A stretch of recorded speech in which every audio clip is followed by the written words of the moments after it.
Good morning everyone. This is lecture number 11 of our online maths video classes. Students, आज हम करेंगे linear programming problems के solution. Last video lecture में हमने linear programming problems को formulate किया था, उनको मैथमेटिकल लैंग्वेज में लिखा था। आज हम इनको सॉल्व करेंगे, इनका सॉल्यूशन फाइंड आउट करेंगे। सॉल्यूशन का मतलब है आपको वो वैल्यूज़ फाइंड आउट करनी है जिनके लिए, जैसे इसमें पूछा हुआ है कि जेड को मैक्सिमाइज कराना है इन कॉन्स्टेंट्स के तहत। लास्ट जो लेक्चर हमने किया उसमें हमने प्रोग्रामिंग प्रॉब्लम को फॉर्मुलेट किया था। इसमें क्या होगा, आपको प्रोग्रामिंग प्रॉब्लम दे रखी है, आपको उसका सॉल्यूशन बताना है। ओके, सॉल्यूशन का मीनिंग है कि वो एक्स और वाई की वैल्यूज़ बताइए जिनके लिए ये जेड क्या हो जाए, मैक्सिमम हो जाए, और इन कंडीशंस के तहत मैक्सिमम हो जाए। ये कंडीशन भी लगे और इन कंडीशंस के तहत ये मैक्सिमम भी हो जाए। तो देखिए, जो सॉल्यूशन होता है, सॉल्यूशन जो आपको करने के मेथड होती हैं वो दो हैं। एक है ज्योमेट्रिकल मेथड और दूसरा है सिंप्लेक्स मेथड। जो जो ये सिंप्लेक्स मेथड है वो हमारे सिलेबस में नहीं है, तो हमें ग्राफिकल मेथड से ही करना है। जो आगे ग्राफिकल मेथड होता है उसकी भी टू टेक्निक्स हैं। एक है कॉर्नर पॉइंट मेथड, दूसरा होता है आइसो प्रॉफिट या आइसो कोस्ट मेथड। जो ये आइसो प्रॉफिट और आइसो कोस्ट मेथड है वो भी हमारे सिलेबस में नहीं है, तो मेनली आपको कॉर्नर पॉइंट मेथड से सॉल्यूशन फाइंड आउट करने हैं गिवन लीनियर प्रोग्रामिंग प्रॉब्लम्स के। सो देखिए, ये है आपके पास example number 1। Solve the following linear programming problem by graphical method. Graphical method से सोल्व करना है। मैक्सिमाइज करना है जेड को 6x + 11y subject to the constants 2x + y less than equal to 104, x + 2y less than equal to 76 and x y is greater than equals to 0। तो ये आपके पास क्या है, ऑब्जेक्टिव फंक्शन है। देखिए, आप इसको सॉल्व करेंगे। ये आपको सॉल्व करने का मेथड दे रखा है, बट आपको जो ये बुक में जैसे लिखा है आपको वैसे नहीं लिखना। मैं आपको यहाँ पे नोटबुक में पूरा क्वेश्चन कर लिया है, आप सभी क्वेश्चंस को इसी मेथड से करेंगे जैसे मैं ये नोटबुक में करा रही हूँ। देखिए, ऑब्जेक्टिव सॉल्यूशन लिखना है आपने सबसे पहले। तो आप सबसे पहले ऑब्जेक्टिव फंक्शन लिखेंगे। ये हमारा ऑब्जेक्टिव फंक्शन है z is equal to 6x + 11y। अब आपको क्या करना है, ये जो कॉन्स्टेंट्स आपको गिवन है इनके आपने ग्राफ ड्रॉ करने हैं। तो सबसे पहले हम फर्स्ट वाला ले लेते हैं, graph of 2x + y less than equal to 104। Consider the given constant as equation. जो एक कांस्टेंट आपको दे रखी है, लीनियर इनइक्वेशन, इनइक्वालिटी जो दे रखी है उसको आपको लीनियर इक्वेशन में चेंज करना है। जो भी यहाँ पे साइन डाला गया है उसकी जगह आपने लिख लेना है इक्वल टू का साइन। सबसे पहले आप ये लिखेंगे, कंसीडर द गिवन कांस्टेंट, ये कांस्टेंट है हमारी, या फिर आप लिख सकते हो consider the given inequality as equation. ये इनइक्वालिटी है, इसको आप इक्वेशन मान लें। इनइक्वालिटी होता है जिसमें अनइक्वल का साइन होता है, यानी कि लेस देन का, ग्रेटर देन का, greater than equal to, less than equal to के साइन होते हैं। और इक्वेशन होती है जिसमें इक्वल टू का साइन होता है। तो इसको आप इक्वेशन में चेंज कर लें, यानी कि जो भी साइन हो उसको इक्वल टू में चेंज कर लिया, हो गया। उसके बाद आपने क्या करना है, इसके दो सॉल्यूशन फाइंड आउट करने हैं, टेबल बनानी है। एक्स और वाई के लिए आप टेबल बनाएंगे। वैसे तो सही रहता है कि आप 3 सॉल्यूशन फाइंड आउट करें, बट नॉर्मली आजकल बुक्स में 2 ही सॉल्यूशन फाइंड आउट करवाए जाते हैं। तो अगर 2 से भी हो जाता है हमारा, बट 3 अगर आप 3 कर लोगे तो उससे हमें पता चल जाएगा कि बाय चांस हमारा अगर कोई गलत हो गया तो उससे हमें पता चल जाता है अगर आप 3 पॉइंट्स पुट करोगे।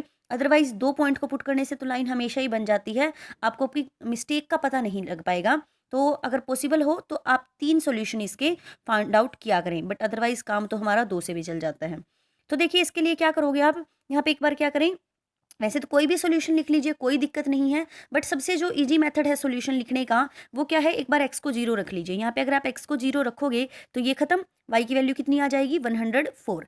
अब y को 0 रख लीजिए, तो y को 0 रखने से ये खत्म, तो 2x is equal to 104, x is equal to क्या आ जाएगा, ये 2 उधर जाके डिवाइड में 52 आ गया। तो 2 सोल्यूशन मिल गए, एक बार x को 0 रख लिया, एक बार y को 0 रख लिया। और भी कोई ना कोई वैल्यू आप रख सकते हो, मान लो y की वैल्यू आप 4 रख लो। क्या रख लिया आपने, y की वैल्यू 4, तो ये 4 उधर जाके माइनस हो जाएगा, 104 माइनस 4 कितना आ गया, 100। 2x इज इक्वल टू 100, तो x इज इक्वल टू 50। तो ऐसे करके आप ये अगर 3 सॉल्यूशन भी फाइंड आउट करना चाहें तो कर सकते हैं। तो आपको क्या होगा कि जैसे ये 2 पॉइंट कहीं भी आ गए उनको तो ज्वाइन करके आप हमेशा लाइन बना दोगे।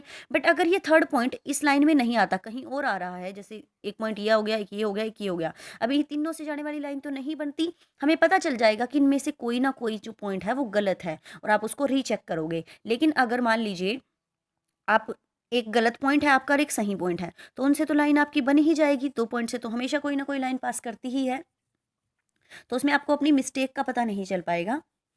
तो अगर हो सके तो 3 पॉइंट लिखें, अदरवाइज आप अगर अच्छे से कर रहे हैं फिर 2 पॉइंट से भी हो जाएगा।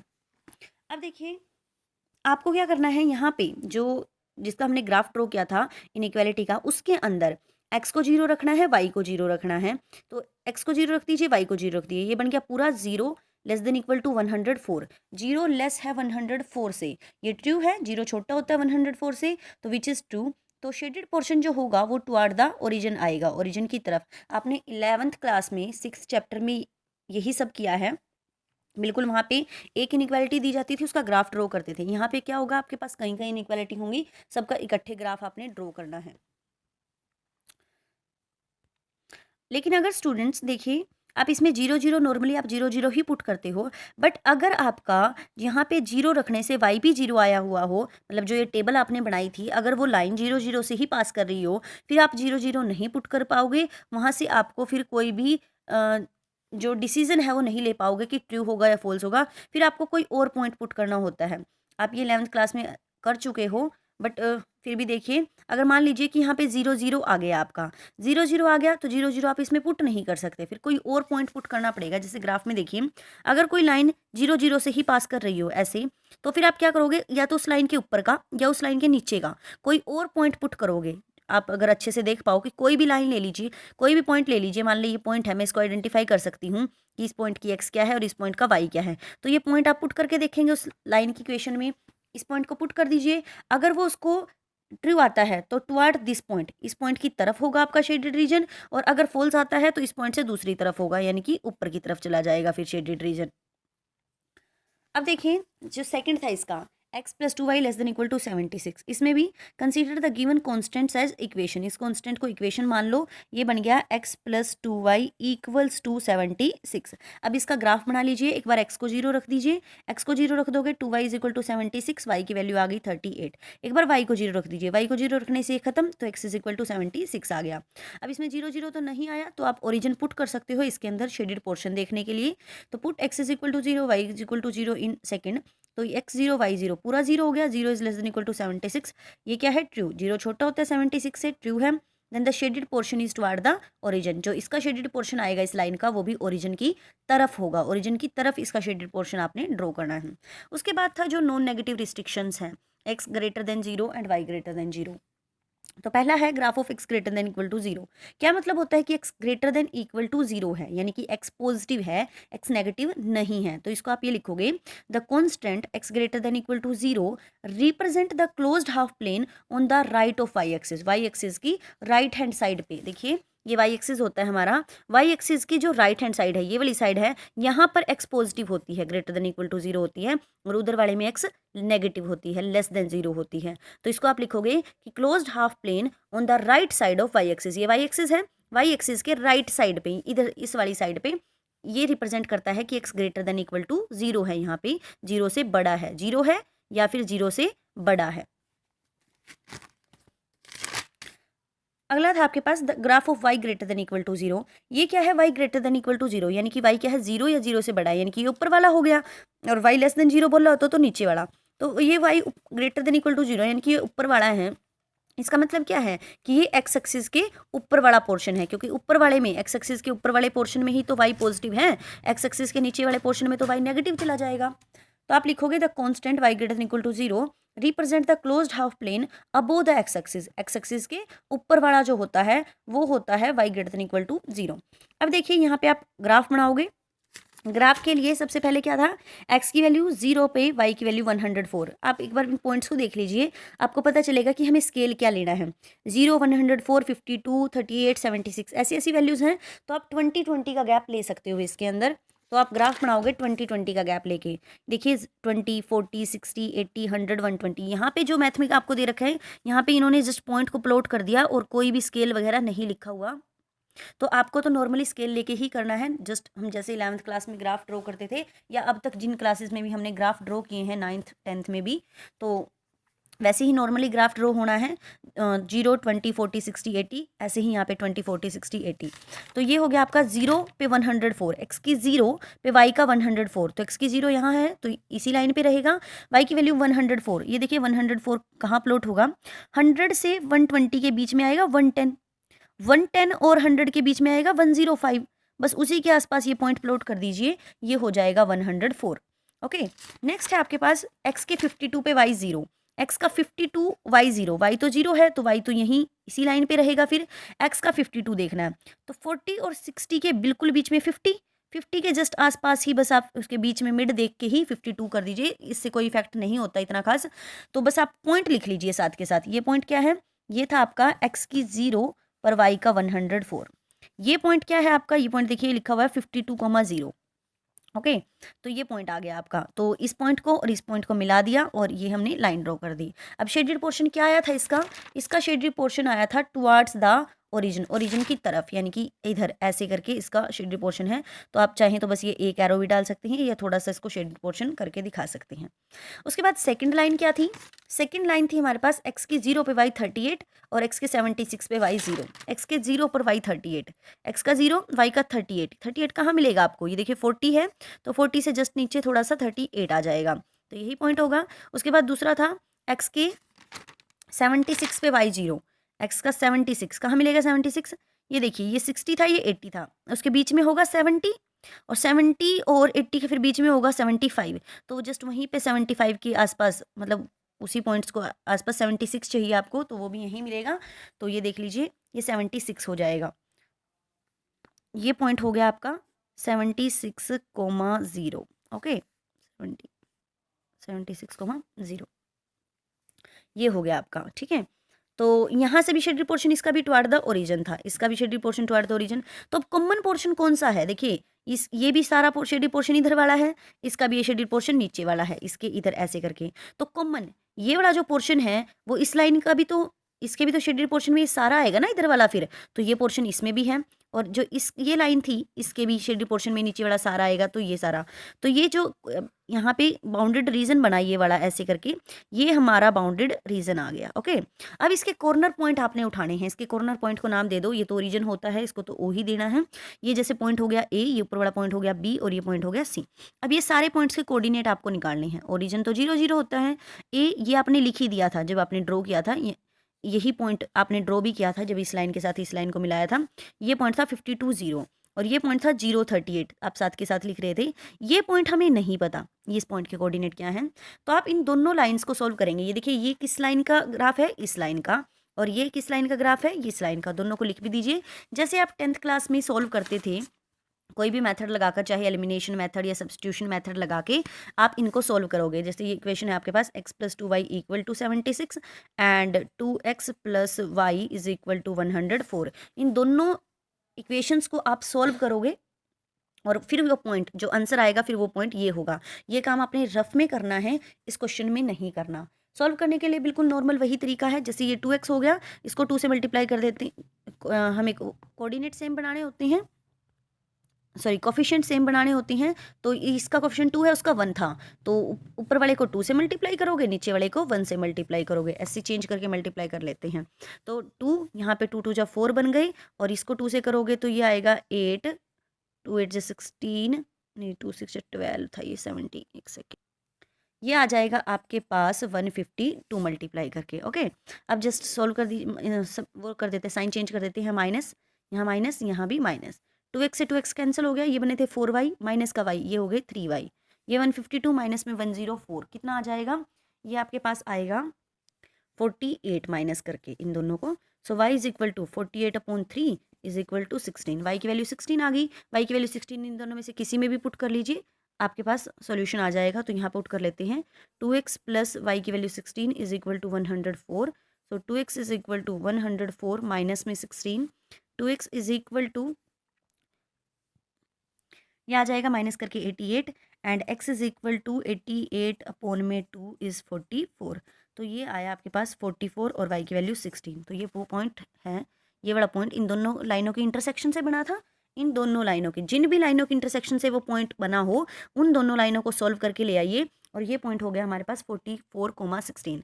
अब आपको क्या करना है, जेड की वैल्यू निकालनी है इन सभी पॉइंट पे, इन सारे कॉर्नर पॉइंट्स पे जेड की वैल्यू निकालनी है। देखिए पॉइंट्स तो और भी बहुत है इस ग्राफ में, बट ये जो बाउंडेड रीजन बना, ये जो रीजन बना, ये दोनों चीज़ें इसको सेटिस्फाई करती हैं। इसके भी शेडेड पोर्शन में है ये और इसके भी शेडेड पोर्शन में है ये बड़ा पोर्शन, अब अगर आप बात करें देखिए इस वाले पोर्शन की, इस वाले पोर्शन में जो ये लाइन थी हमारी, इसका शेडिंग पोर्शन तो इधर है, तो उधर नहीं जाएगा ना, तो इसलिए ये पोर्शन छोड़ा हुआ है। नीचे वाली का तो इसका तो हो जाएगा नीचे, इसका तो आएगा, बट ये जो मेरी लाइन थी, ये लाइन, इसका शेडेड पोर्शन इधर है, ओके, उधर नहीं है, मतलब ऊपर वाली साइड नहीं है, तो इसीलिए ये पोर्शन छूटा हुआ है। तो अब देखिए जेड की वैल्यू निकाल लेंगे। सबसे पहले ओरिजिन पे निकाल दीजिए 0 0, एक्स की वैल्यू 0, वाई की वैल्यू 0 रखोगे तो पूरा 0 हो गया। फिर ए पे निकालिए, ए की वैल्यू थी 52,0, एक्स की वैल्यू यहाँ 52 रख दीजिए, वाई की वैल्यू यहाँ 0 रख दीजिए। सॉल्व करके आ गया 312। फिर बी पे निकालेंगे 44 16 था बी का कोऑर्डिनेट, यहाँ पे रख दीजिए 44, यहाँ पे रख दीजिए 16। सॉल्व करके आया 440। फिर सी पे निकाल दीजिए 0 38, यहाँ 0 यहाँ 38, ये आएगा 418। तो 10 जेड इज मैक्सिमम, कहाँ पे मैक्सिमम हुआ जेड, सबसे बड़ी वैल्यू देख लीजिए, ये आई है 440। किस वैल्यू पे आई, किस पॉइंट पे आई है, इस पे आई है 44,16 पे। तो Z is maximum at, so Z is maximum at B and maximum जो जेड है वो है 440। स्टूडेंट ज़्यादातर जो हमारा आंसर होता है वो उसी पॉइंट पे होता है जिस पॉइंट को हम सोल्व करके लेके आते हैं। बाकी पॉइंट्स तो हमारे पास ग्राफ में होते ही हैं, या ग्राफ से देख के भी आपको पता चल जाता है कि ये पॉइंट क्या होगा, बट ये जो पॉइंट सोल्व करके आता है उसी पॉइंट्स पे ज़्यादातर हमें आंसर मिलता है। तो यहाँ पे जो हमें जेड को मैक्सिमम करना था वो होगा 44 और 16 पे। सो बाकी सभी क्वेश्चन भी बिल्कुल इसी तरीके के हैं, कोई चेंज नहीं है इनके अंदर। सो देखिए हम एक दो क्वेश्चन और ट्राई कर लेते हैं। Solve the following LPP by graphical method. Maximize करें जेड को 20x + 10y subject to the constant this. ये आपको कांस्टेंट दे रखे हैं, इसमें अब 3 कांस्टेंट्स आपको गिवन है। सबसे पहले ऑब्जेक्टिव फंक्शन लिखेंगे z is equal to 20x + 10y। Consider the given constant as equation. जितनी भी कांस्टेंट थी उनको हमने इक्वेशन बना लिया। अब आपको क्या करना है, ये आप ऐसे नहीं लिखोगे सिंपल, जैसे मैंने फर्स्ट क्वेश्चन में करवाया। सबसे पहले ऑब्जेक्टिव फंक्शन लिखा, फिर एक एक करके सबके ग्राफ ड्रॉ करते चलेंगे। ग्राफ बनाएंगे, सबसे पहले इसका ग्राफ ड्रॉ करेंगे तो गिवन कांस्टेंट को इक्वेशन लिख लेंगे, वहाँ से टेबल बनानी है। टेबल बना के आप देखिए क्या क्या टेबल में इसमें पॉइंट आएंगे। एक्स को 0 रख दोगे तो वाई की वैल्यू आ जाएगी 20, वाई को 0 रख दोगे तो एक्स की वैल्यू आ जाएगी 40। ओके, तो ये देखिए ये पॉइंट आएगा तो 0 20, एक आएगा 40 0, ठीक है। अब इसके अंदर आप क्या करोगे, 0 0 पुट करोगे, यहाँ पे 0 0 पुट करके देखिए 0 इज लेस देन 40, 0 लेस होता है 40 से, ट्रू है, shaded portion toward the origin होगा इसका। ऐसे ही इन सभी के ग्राफ बना लोगे, और x ग्रेटर देन 0 और y ग्रेटर देन 0 जो नॉन नेगेटिव रिस्ट्रिक्शन होती हैं उनको तो आपने बस सिंपल ये एक ही लाइन लिखनी होती है और कुछ नहीं लिखते। अब देखिए ये ग्राफ जब आप ड्रॉ कर लोगे तो ये आपके पास आ जाएगा। अब इसमें देखिए इस लाइन का सोल्यूशन भी इधर टुवार्ड द ओरिजिन होगा, इस लाइन का जो सोल्यूशन होगा वो फार फ्रॉम द ओरिजिन ऊपर की तरफ जाएगा, और इस लाइन का सोल्यूशन भी फार फ्रॉम द ओरिजिन इधर की तरफ आएगा। तो कॉमन पोर्शन कौन सा हुआ जो सभी लाइनों में है, तो ये पोर्शन देखिए जो बाउंडेड पोर्शन आपको दिख रहा है ऐसे करके ये बन जाएगा। तो इन सारे पोर्ट के कोऑर्डिनेट लिख लीजिए, ई 15 0 है, ए का 40 0 है, यहाँ पे इसका 6 12। अब आपको ऐसे नहीं पता चलेगा इसका, दोनों लाइनों को सॉल्व करोगे, इस लाइन को भी ये है 4x + 3y = 60, और इस लाइन को भी ये है 3x + y = 30। दोनों को सॉल्व करिए, करके आपके पास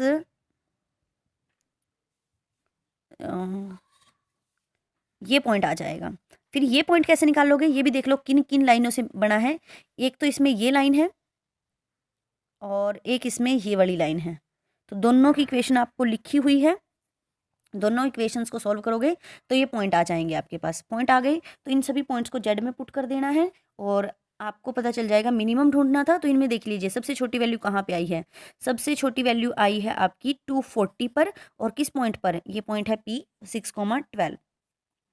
तो thus z is minimum at 6,12 and minimum जो है जेड का वो है 240। देखिए स्टूडेंट्स ये सारे क्वेश्चन बिल्कुल सेम हैं, इसी वे से आपने करने हैं। तो ये जो आपके पास यहाँ पर भी बाउंडेड पोर्शन था, तो बाउंडेड पोर्शन में भी जितनी भी लाइनें के ग्राफ आपको दी जाएंगी वो लाइनों के ग्राफ ड्रॉ करने हैं। एक ये पॉइंट देखिए, ये जो है आपका x < 4, इसका कैसे आपने ग्राफ बनाना है x < 4 का। जब आप इसको गिवन कांस्टेंट लिखोगे तो x = 4 आ जाएगा, इसमें y तो नहीं है, तो क्या करना है x और y, इसमें क्या रहेगा आपका कि x 4 ही रहेगा, y को चाहे आप कुछ भी पुट कर लीजिए तो x 4 ही रहेगा, y को चाहे मैं एक बार 0 ले लूँ चाहे एक बार 1 ले लूँ, कुछ भी ले लीजिए, x ने क्या रहना है 4। तो x की वैल्यू 4 में से ये लाइन पास करेगी। जब आप इसका ग्राफ भी बनाओगे तो x की वैल्यू 4, मान लीजिए ये 1 है, ये 2 है, ये 3, ये 4 हो गया, तो x की वैल्यू 4 में से ये लाइन पास करेगी, y एक्सिस के क्या होगी, पैरेलल होगी। तो यहाँ से भी बाउंडेड पोर्शन आ जाएगा, इस बाउंडेड पोर्शन के सारे कॉर्नर पॉइंट को उठा के जेड में रखना है, और वहाँ से मैक्सिमम या मिनिमम जो भी पूछा गया है वो सभी फाइंड आउट कर देना है। उसके बाद है आपके पास कुछ अनबाउंडेड के भी क्वेश्चन हैं, जैसे ये, इसमें रीज़न क्या हुआ, बाउंड नहीं हो रहा, इस ये खुला हुआ है उधर से, तो ये क्वेश्चन आपके सिलेबस से डिलीटेड हैं, जितने भी अनबाउंडेड वाले हैं, जिसमें भी ऐसे ये बाउंडेड नहीं होता। देखिए ये जैसे ये तो क्लोज हो गया, तो जो ये क्लोज नहीं है, जो ये ओपन होगा जिनका भी, तो वो क्या होंगे, आपके सिलेबस से डिलीटेड हैं, वो आपको नहीं करने। ऐसे ही ये भी अनबाउंडेड का था, ये भी नहीं करोगे। ये देखिए ये अनबाउंडेड का है, बट इसमें थोड़ा सा अलग सिस्टम क्या हो गया, ग्राफ तो आप नॉर्मली बना ही लोगे, ग्राफ बनाने के बाद सॉल्यूशन की बारी होती है। अब जैसे एक लाइन ये ड्रॉ किया आपने, इसका शेडेड पोर्शन उधर आया, एक लाइन ये ड्रॉ की, इसका शेडेड पोर्शन इधर आया, कुछ भी कॉमन ही नहीं है दोनों लाइनों में, तो आप क्या लिखोगे, there is no feasible region for the given LPP. So यहाँ पे कोई सोल्यूशन नहीं है, the constants are not consistent, infeasible solution है इसका, या नो सॉल्यूशन है, कोई भी सॉल्यूशन नहीं है इस एलपीपी का, क्योंकि इसमें कुछ भी कॉमन पोर्शन नहीं आ रहा है। तो बाकी जो है अनबाउंडेड वाले वो बिल्कुल सेम है। आई होप आप ये क्वेश्चन ट्राई करेंगे। Thanks and have a nice day.